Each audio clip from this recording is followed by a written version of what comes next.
Hey, yo, what's up? You know what it is. The one and the only, the triple, the G.O.D. I'd like to welcome you guys back to another installment of Triple the Guy Speaks on the King of Fighters Destiny, episode number 6, Queen's Team. Now, before we get into the title of our episode, we need to set up some stuff, because this episode has some things going on that need not only some explanation, but some canonical reasoning in the actual canon that is KOF. So let's get it shot, alright?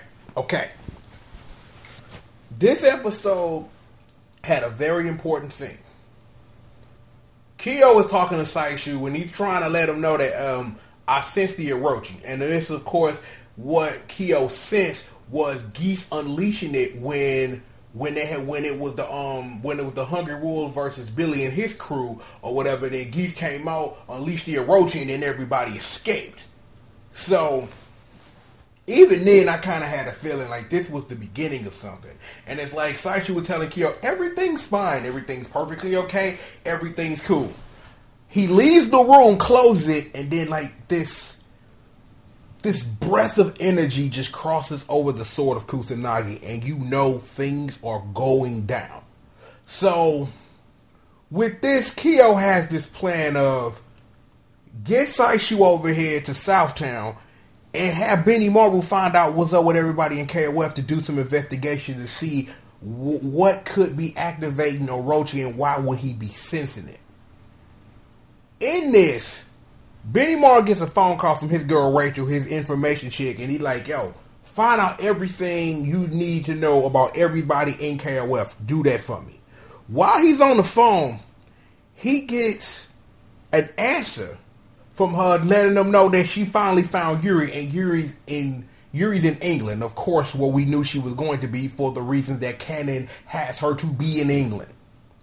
Meanwhile, the other important scene in this episode, he's sitting up here chilling, listening to the Daniel Bryan thing. It's actually called Flight of the Valkyries. I'm not going to drag that joke out, but if he really wants to listen to some theme songs, he should really. I'm like, what?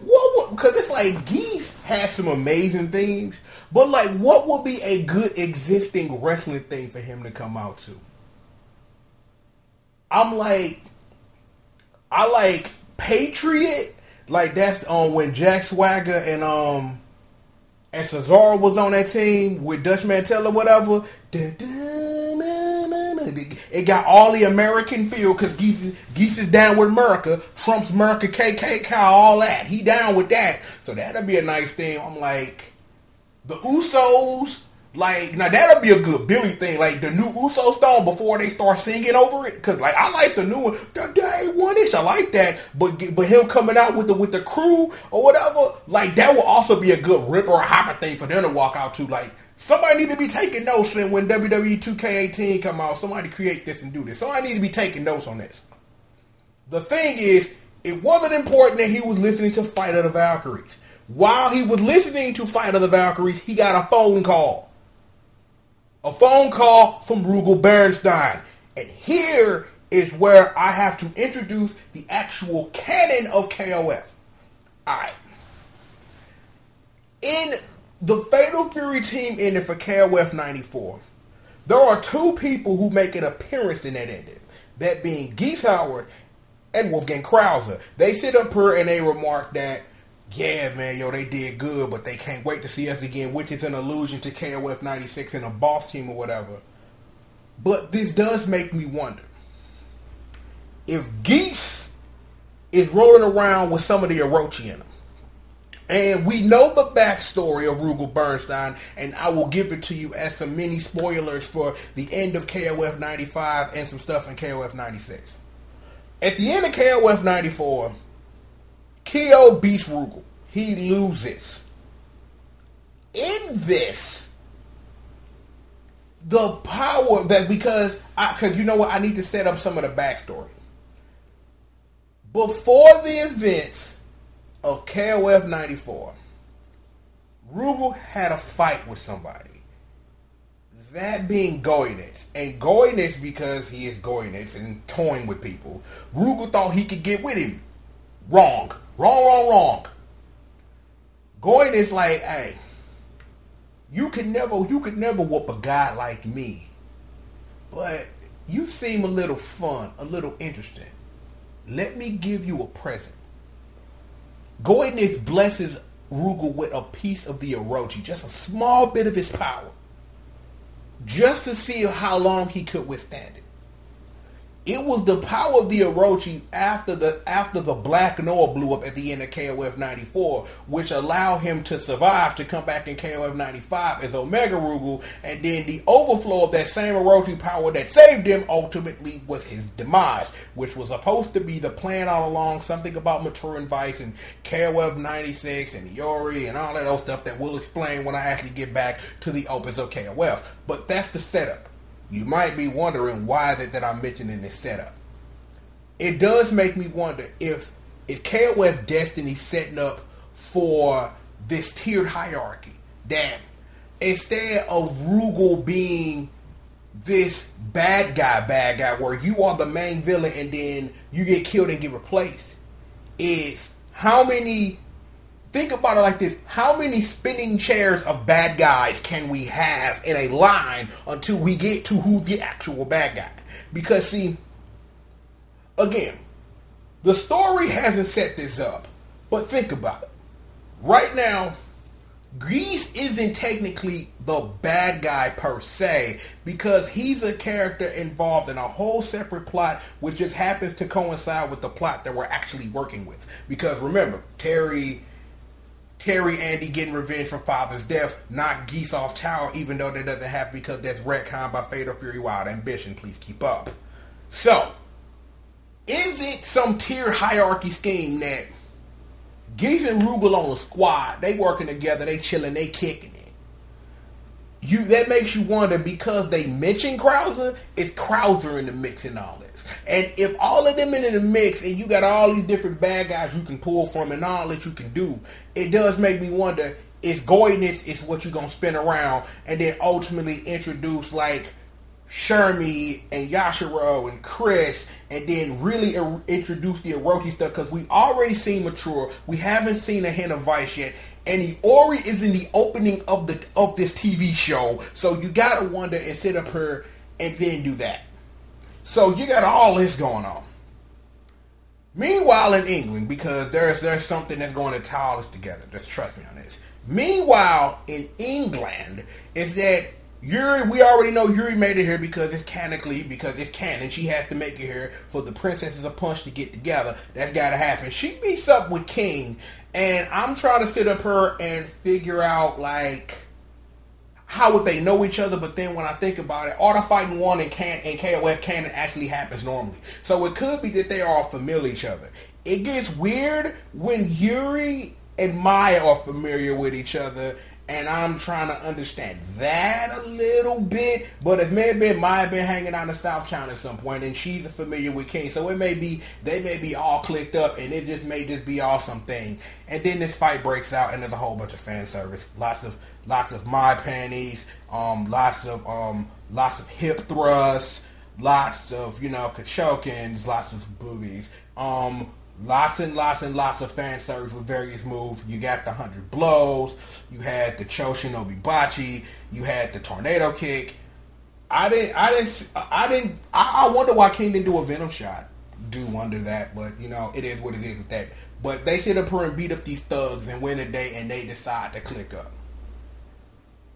The important thing to take away from this isn't the important thing you think you take away from this, because what's happened here is something that was already canon in the first place. That the reason why the Princess of Punch as the Queen's team, and they're calling themselves now, got together in the first place was so they could raise money so she could get her brother out of the hospital. That was always a canonical thing.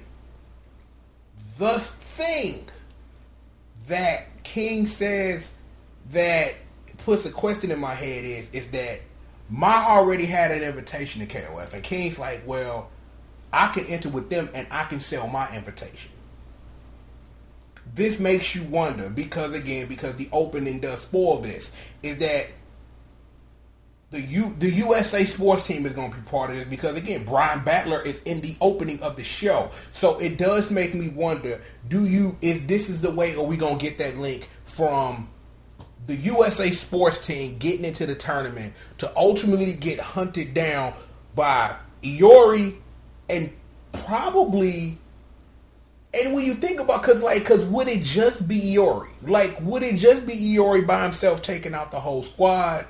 Or does Iori meet up with Geese and ultimately get with the rest of them? It's like, it's kind of confusing to think about, but this is what I thought. It's like, when you think about it, cause I'm trying to sit up here and I'm trying to like delve into my headspace and try to figure out like, how do you get that line of succession from this possibly being the way that the USA sports team gets into the tournament to Iori's ultimate arrival on the scene? You have to really wonder, like, how much of canon are you really going to play with here?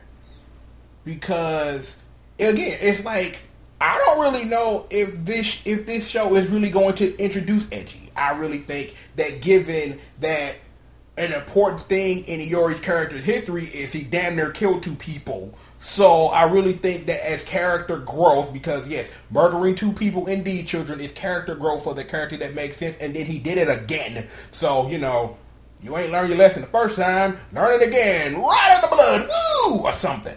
So it really does make you wonder, is this going to be the succession, or did they already get their invites? I'm like, we haven't heard no hide, no hair of the USA sports team, and I just want to see my boy Heavy D, because y'all know, streets, y'all know that's my guy. If they need to bring somebody back for KOF 15, seeing as I heard the streets that they done with that, bring my boy Heavy D in the building. Get my boy Heavy D in there. Heavy D, Blue Mary, somebody may lead Jinju, but that's never gonna happen. Well, Angels and KOF, this is not the time and place for that. Look, it just makes you think about the ultimate succession because, again, given that they playing this loose with canon, you have to, because only reason why I brought it up and start diving into my headspace to try to figure this out is because we have to get to Iori. It's like, the show is 6 episodes in, and you have to assume that the plot is going to have to pick up at some point in order to introduce all these extra dynamics before people start actually fighting. So we have to get to Iori somehow, but how do you get to Iori and make it neat? Because again, you have all this history with Geese, with Billy, with Edgy, with Vice and Mature, the Orochi itself. Going as possibly being a major player behind the scenes, even though we haven't heard his name be mentioned, and all we know that he talked to Rugal was there was an R on Geese's telephone. That's a lot. That's a lot to take in, and given how canon worked and how it works, that's a lot. That's a lot to take in, a lot to delve into. But I'm glad we had this opportunity to dive and delve into that because, you know, that's what we do around here. Wonderful episode. Love the fan service. Love the fan service. I'm trying to think. Was Yuri's butt check ever a cancelable? Was ever a cancelable special normal? I wonder, because let me see. I don't think her hip check ever was like a special cancelable normal. I don't think. A special command normal. I don't think it's ever been in the video. I think maybe when you get into like KOF 2002 or KOF 13 with like hyperdrive and things like that and max mode and all that old weirdness, that you could probably cancel it into something. And I'm not really sure at all about KOF 14. Can't wait to play that game for real. Also, they got a version of KOF 14 with all the stuff in it, and this came out a week after I bought all the characters for $8. But I'm probably going to buy that version anyway just to have a digital copy so I don't have to open my limited edition version. So that'll be fun too. But yo, that's that. Another episode of Triple the Guy Speaks On in the books. The King of Fighters Destiny episode 6. Queen's Team. And we got all that in the mix. This has been a productive morning. I gotta say, productive morning. and I'm going to make a ham sandwich now. I don't know why I just shared that information with you. I just felt internet that you need to know your boyfriend gonna make a ham sandwich because I just got a taste for it. I bought some ham a couple days ago and they had 5 seconds to actually be in my apartment to make a damn ham sandwich. So guess what I'm finna do? Make me a ham sandwich. That's what I'm about to do. Until I get that ham sandwich, that's what I'm gonna do. Because till you come back to me, that's what I'm gonna do. Make a ham sandwich. Yo, go forth into your morning. Go do things. Do proper like bend Friday to your knees and make the weekend yours. I'm out of here. You know who it is. The one and the only, the triple G.O.D. He's about to go make a ham sandwich. And yo, this has been another installment of Triple the Guy Speaks On It. With that being said, I will holler at you guys next time, man. Peace out. Oh, P.S. They actually used the logo for King of Fighters Maximum Impact in the opening, and I did not notice that until like earlier, and I'm glad I just thought of that. So that's my one more thing before my one more thing. So I have no idea what that means. I don't really think they finna start bringing Maximum Impact characters into this, but I saw that logo and they reusing it, so I kind of figured, let me have some hope. Maximum Impact 3, Regulation A2, Dreams. The one and the only, the triple the G.O.D. Thank you for joining me for my one more thing. Now, shoo, beat it, get out of here.